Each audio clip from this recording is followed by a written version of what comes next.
Now here is the Let's Stay Together show with Reverend Ricardo McCain and author Brenda McCain, helping you to rebuild your relationships with God.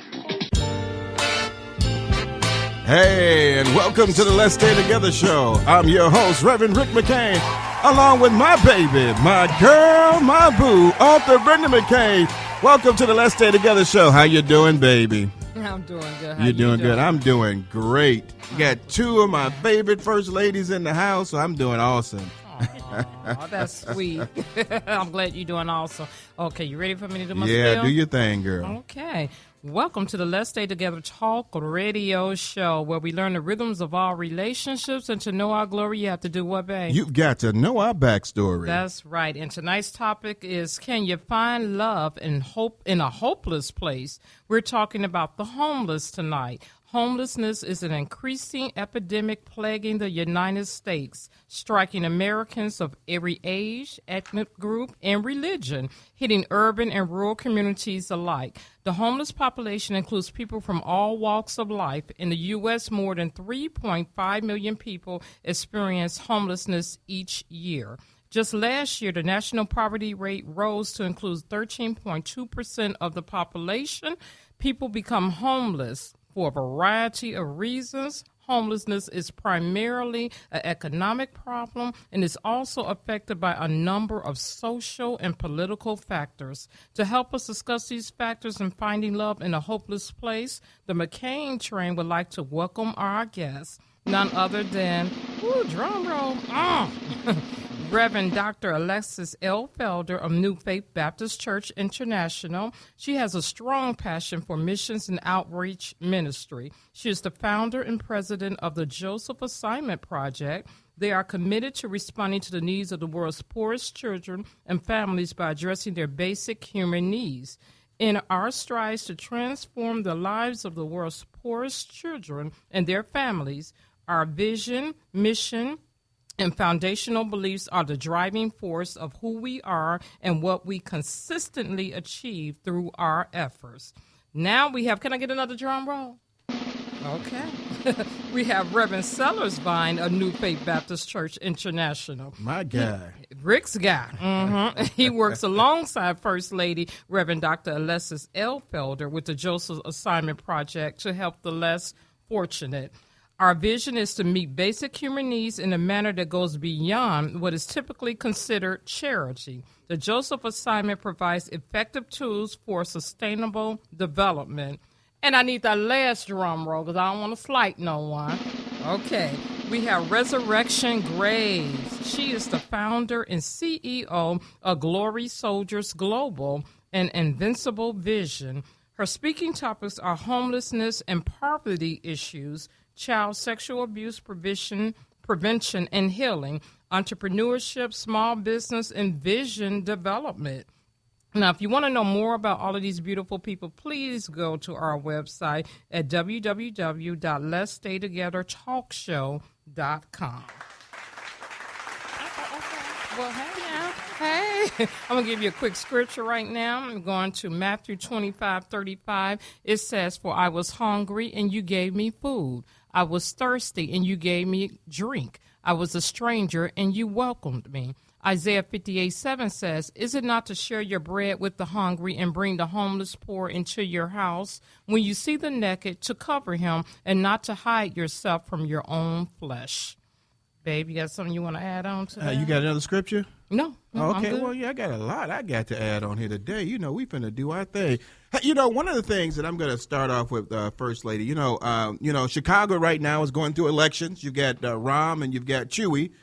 We ain't talking about that today, but if you're out there in Chicago, exercise your vote and go and vote for your mayor.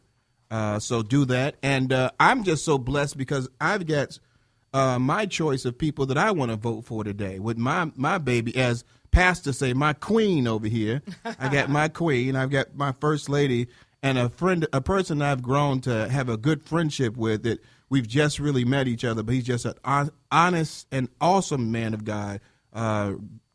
Sellers Vine, Reverend Fellas Vine. I'm sorry to say that. And I got Tracy. I can't forget Tracy because we forget Tracy. Tracy does a lot of things on the side for us as well. So we thank Tracy so much of doing so many great things. But we're talking about homeless today, and we have a special guest that's going to come about 8:05. This lady is awesome. So if you're listening to the show, you want to make sure you catch it. She started off in a homeless shelter and became a multi-millionaire, and she's going to discuss how that happened. But I'm going to start off with First Lady Mrs. Felder here. Our First Lady. I've got my First Lady back again. I'm so excited about that. Woo! Yeah, I'm so happy about that. First Lady, some of the statistics I saw was they're saying that more than 600 Americans are homeless in any given night.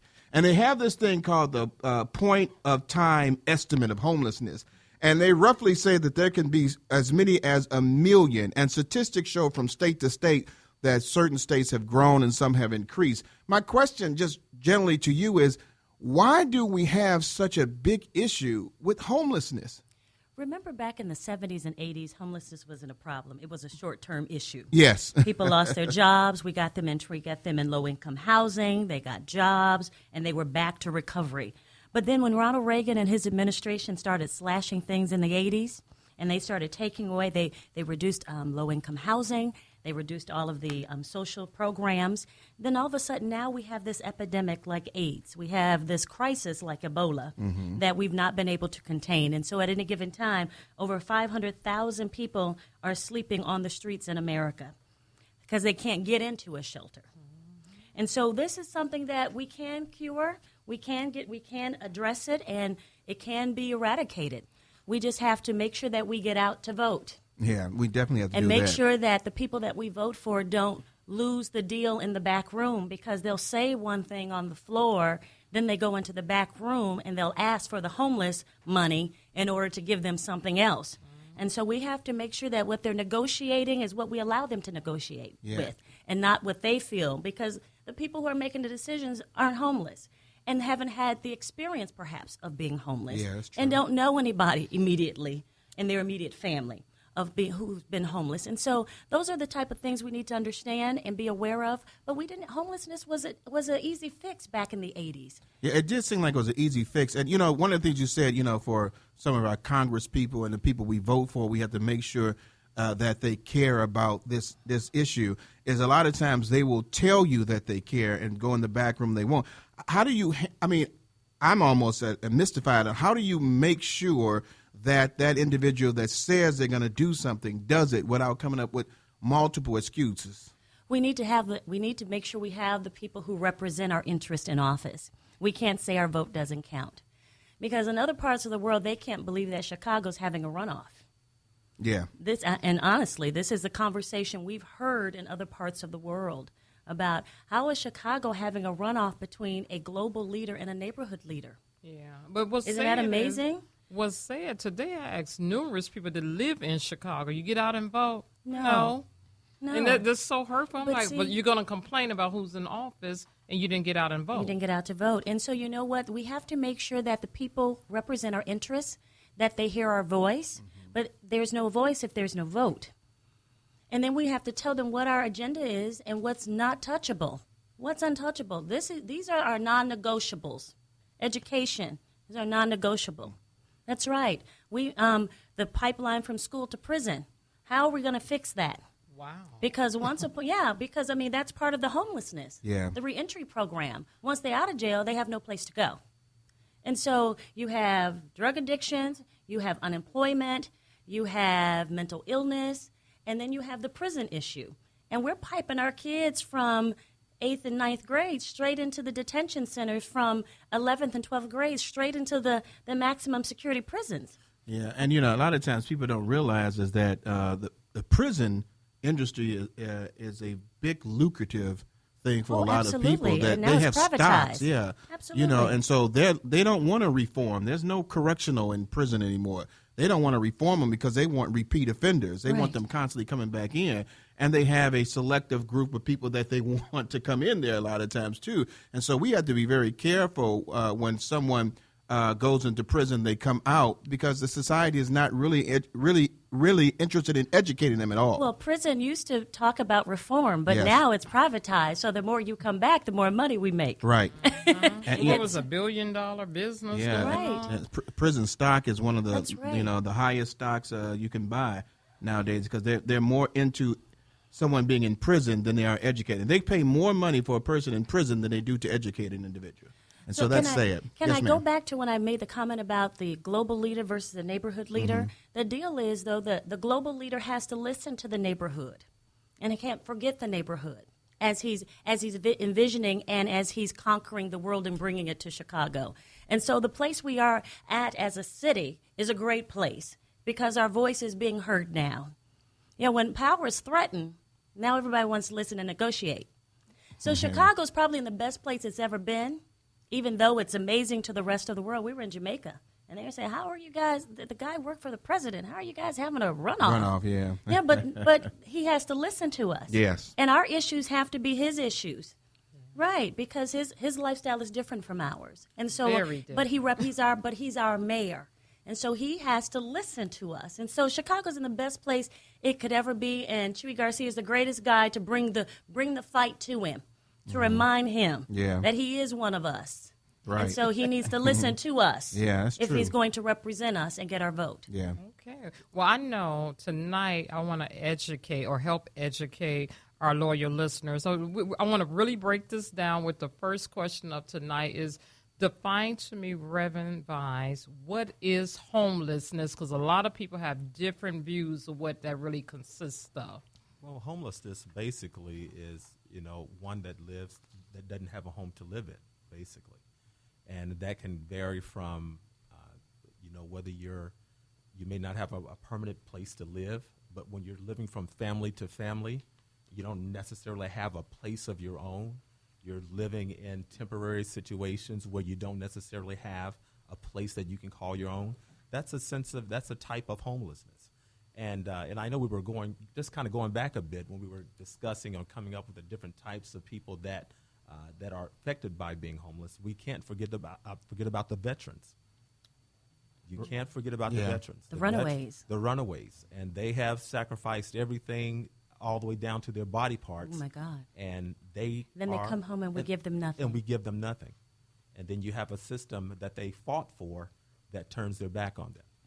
I was reading a thing on also on this report that I have, the state of homelessness in America in 2014, and it's saying that it was basically saying that about the veterans is that we're not taking care of them, and that it is actually growing as many veterans that are going homeless now because when they come back, we're not providing them anything at all. They have to fend for themselves. They fought for the country. But don't they promise them those things when they go? Reverend Vines is a veteran. Yeah. Yeah, he's a veteran.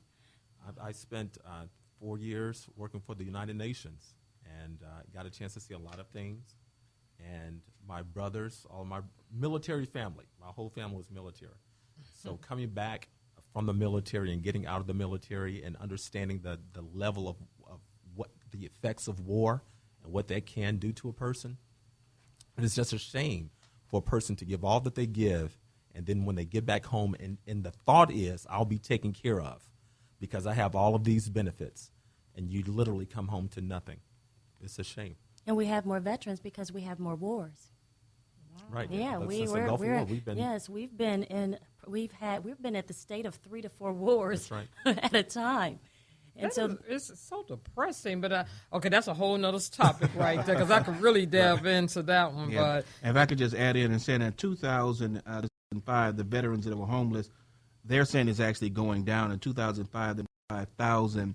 Basically, they're saying right now it's about 58,000. That's still an incredible amount of people, veterans that are homeless. But they're saying basically, I think about 3.7% of them are homeless. Are veterans. homeless veterans and educated men and women. Now, let's not forget that, yes. And some of them some people are mentally ill on the street before they get there. Some become mentally ill once they've gotten there because there's no safety.